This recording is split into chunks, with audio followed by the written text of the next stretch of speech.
I never imagined my own parents would be the ones to risk my child's life. They drained the $150,000 I'd spent years saving for my daughter's heart surgery and called it family help. My mother laughed and thanked me for funding my sister's wedding. I wasn't even invited. I smiled, nodded, and walked away without a word. That same afternoon, while a bride walked down the aisle, authorities stormed the ballroom and arrested her groom. Minutes later, my phone lit up. It was my father, sobbing uncontrollably. What he didn't know was that I'd planned this long before anyone said I do that day alone. My name is Olivia. I work in healthcare, long shifts, early mornings, the kind of job where you learn to stay calm while everything around you is loud and urgent. At home, it's just me and my daughter Emma. She's 7, small for her age, bright eyes, a laugh that turns into heavy breathing if she runs too fast. She was born with a heart condition, something doctors explained to me in careful voices like words might shatter if spoken too loudly. Our mornings were quiet, cereal bowls clinking, the hum of the refrigerator, Emma sitting at the table swinging her legs asking if today was a good heart day. Some days were, some weren't. I learned to measure time differently, not in years but in appointments, checkups, and the dates circled on the calendar for her surgery. I started saving when she was 2, a separate account, every extra shift, every bonus. Birthday money from relatives went straight in. I skipped vacations, bought used furniture, said no when people asked why I never treated myself. I told them the truth. I'm saving my daughter's life. Most people understood. Some looked uncomfortable and changed the subject. My parents lived across town. On the surface, we were a normal family. Holiday dinners, group photos. My mother, Margaret, liked control disguised as concern. My father stayed quiet, always smoothing things over. And my younger sister, Melissa, had a way of floating through life with a soft landing every time. New car, big engagement ring, a wedding everyone was already calling the event of the year. When the surgery date was finally confirmed 6 weeks out, I felt something I hadn't felt in years. Relief. Fear, too. But mostly, hope. That's when my mother suggested putting her name on the account. In case of emergencies, she said. What if something happens to you? It sounded reasonable. She was Emma's grandmother. Family. I remember hesitating, my finger hovering over the screen. Emma was coloring beside me, tongue between her teeth, completely trusting the world around her. I told myself I was being paranoid. I told myself blood meant safety. I added my mother to the account. 2 days later, Melissa sent a picture of her wedding venue. Crystal lights, white roses, a price tag I didn't ask about. I stared at the photo longer than I should have, a strange tightness in my chest, like my instincts were trying to say something my heart wasn't ready to hear yet. I noticed the money was gone on a Tuesday morning. Nothing dramatic, no alarms, no alerts, just a number that didn't make sense. 0. I refreshed the app, closed it, opened it again, still 0. The account that had taken me 5 years to build. The account I checked every week like a ritual. Gone. My hands started to shake. I told myself there had to be a mistake, a glitch, a temporary hold. I called the bank from my car before work, gripping the steering wheel so hard my knuckles turned white. After a few minutes on hold, a calm voice confirmed it. The withdrawal was authorized by the joint account holder, my mother. I didn't scream. I didn't cry. I drove straight to my parents' house, the same house I'd grown up in, same porch, same doorbell. My mother opened the door with a smile like this was a social visit. What happened to my money? I asked. She blinked once, then waved her hand like I'd asked about the weather. Oh, we needed it. I said. Your sister, she replied. The wedding. Prices are outrageous these days. You understand. I reminded her about Emma, about the surgery, about the dates circled on the calendar. My mother leaned against the doorway and sighed. She'll be fine, she said. Kids bounce back. This wedding only happens once. I felt something crack inside me, slow and quiet. Then she smiled. Anyway, thank you. You really helped your sister out. That was when I asked about the invitation. I already knew the answer, but I needed to hear it. She didn't even look apologetic. It's a big day, limited space. And honestly, Olivia, you always bring things down with medical talk. Medical talk.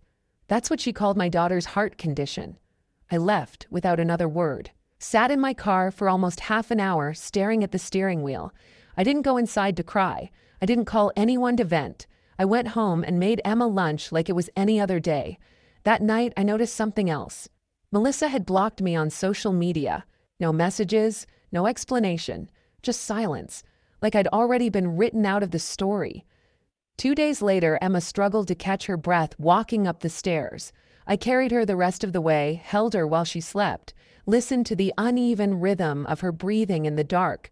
That was the moment it became clear. This wasn't a misunderstanding. This wasn't carelessness. This was a choice.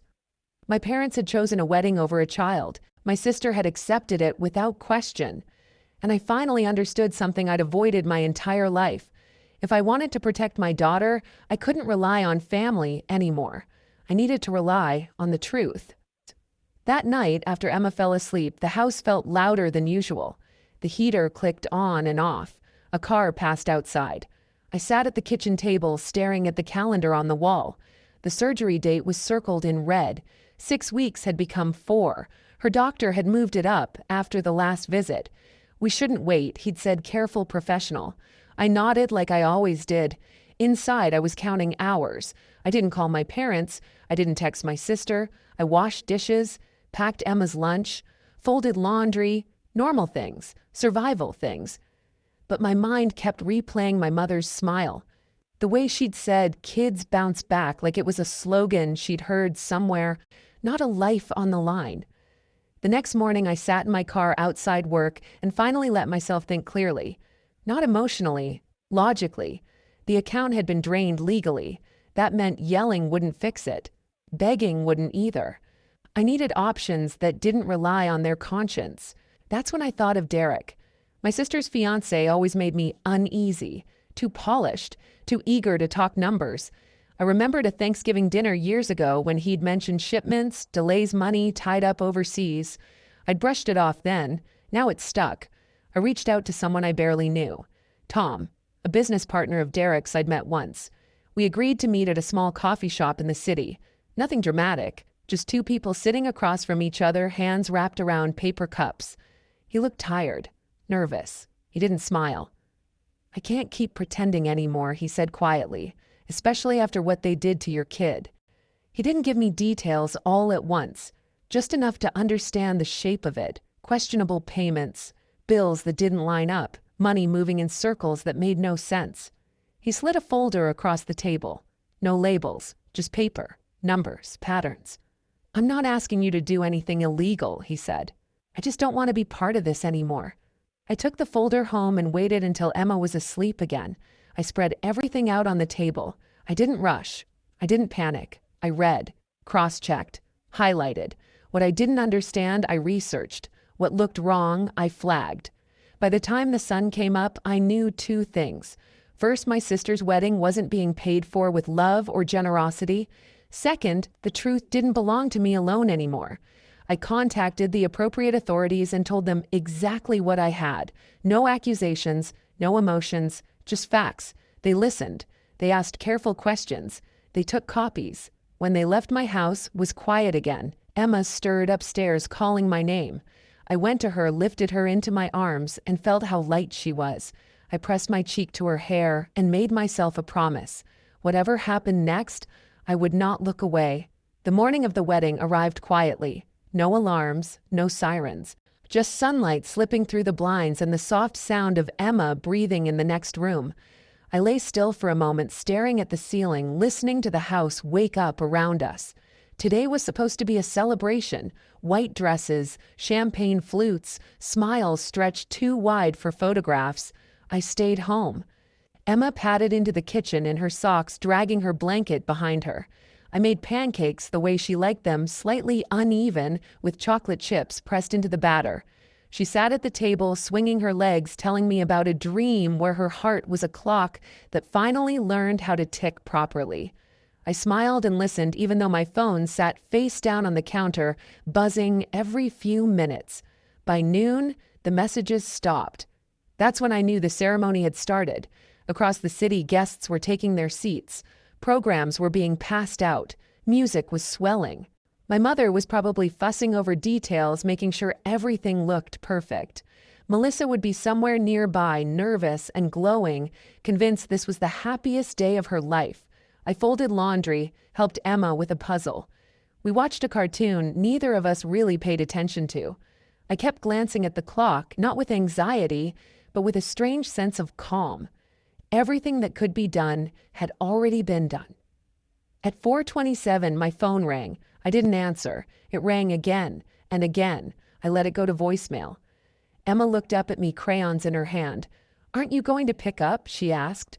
"In a minute," I said. "Finish coloring." At 4:35, the house phone rang. That one I answered. "What did you do?" My mother screamed before I could say a word. Her voice was unrecognizable, sharp, broken, panicked. "What did you do?" In the background, I heard shouting, chairs scraping, someone crying loudly enough that it cut through the noise. "I didn't do anything," I said calmly. "I stayed home." They stopped everything, she sobbed. They walked in right in the middle. People were watching. Cameras. Melissa was at the altar. "Derek," she choked on his name. "They put him in handcuffs," she whispered, like saying it quietly might undo it. I leaned against the counter, steadying myself. My heart wasn't racing, it felt slow, focused. "Who stopped it?" I asked. She didn't answer. She didn't need to. A moment later, another call came through. "My sister." I declined it. Then "my father." I answered that one. "Olivia," he said, his voice shaking. "Please tell me this isn't happening. Tell me you didn't have anything to do with this. I told the truth," I said. "That's all." There was silence on the line. Then a long, broken exhale. "They're saying his accounts are frozen," my father said. "The wedding planner just left. The guests are confused. Your mother is inconsolable. This is a nightmare." I pictured the ballroom, the flowers, the untouched cake, the way conversations would turn into whispers, then speculation. I imagined my mother's face, the control finally slipping. "You ruined your sister's wedding," he said quietly. I closed my eyes. "No," I said. "Your choices did that. Mine just made them visible." He started to argue, but my mother grabbed the phone back. "After everything we've done for you," she cried. "After we raised you, you do this to us. To your own family." I thought about Emma's breathing on the stairs, the calendar on my wall, the zero in my bank account. "You took money meant to keep your granddaughter alive," I said. "You laughed about it. You told me I was ruining the mood. This is the mood you chose." She sobbed harder. "We were going to pay you back with what I asked. They're seizing everything." That's when her voice broke completely. "They said it's serious," she whispered. "They said this has been going on for years." "Yes," I said. "That's what happens when the truth catches up." Melissa's voice suddenly cut in, distant but furious. "Give me the phone." There was shuffling. Then her breathing, sharp and fast. "I hope you're happy," she said. "You humiliated me. In front of everyone, you destroyed my life." I didn't raise my voice. I didn't need to. "You accepted money you knew wasn't yours," I said. "Money meant for your niece's surgery. You blocked me.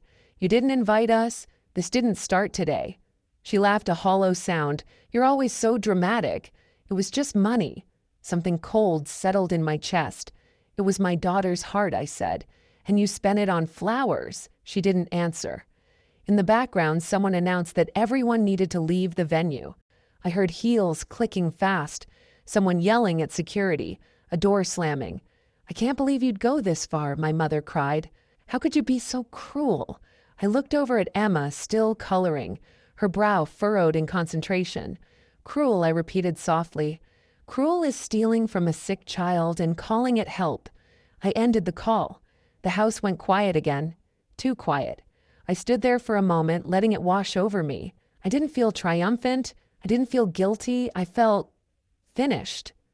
An hour later, my phone buzzed with a message from an unknown number. "It's done," it read. "They have enough." I deleted it without replying. That evening, my father called again. This time he didn't yell. "They're saying he could be charged with multiple counts," he said. "It could mean years." "I know," I said. "And your mother—" He trailed off. "She keeps saying she never thought it would go this far."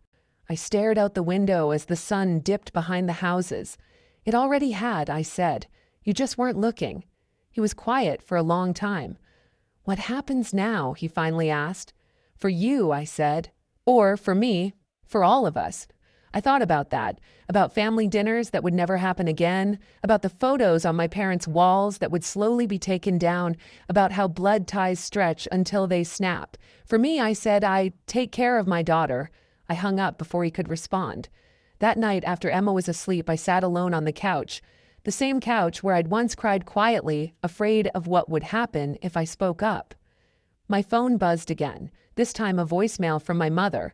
I didn't listen. I didn't need to. The confrontation wasn't in the ballroom. It wasn't in the shouting or the accusations.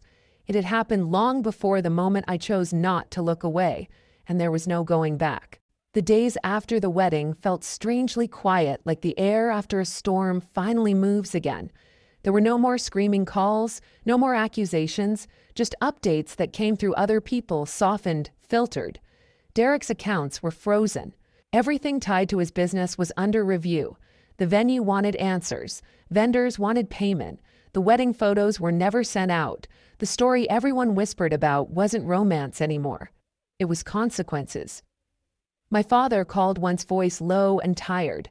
He apologized without really saying the words. My mother didn't call again. I heard she stayed in bed for days, telling anyone who would listen that she'd only been trying to help her family. I didn't correct her. I didn't need to. What mattered was Emma. A nurse from the hospital called to move her surgery up again. Sooner, but necessary. The number scared me at first. Then something unexpected happened. Friends I hadn't spoken to in years reached out. Co-workers shared a fundraiser. Strangers donated small amounts with notes that said things like, "For Emma, and you're doing the right thing." Within a week, we were close. Close enough that I could finally breathe. The night before her surgery, Emma asked me if everything was going to be okay. I told her the truth. "Yes," I said, "it is." And for the first time in a long while, I believed it. I didn't win anything that day.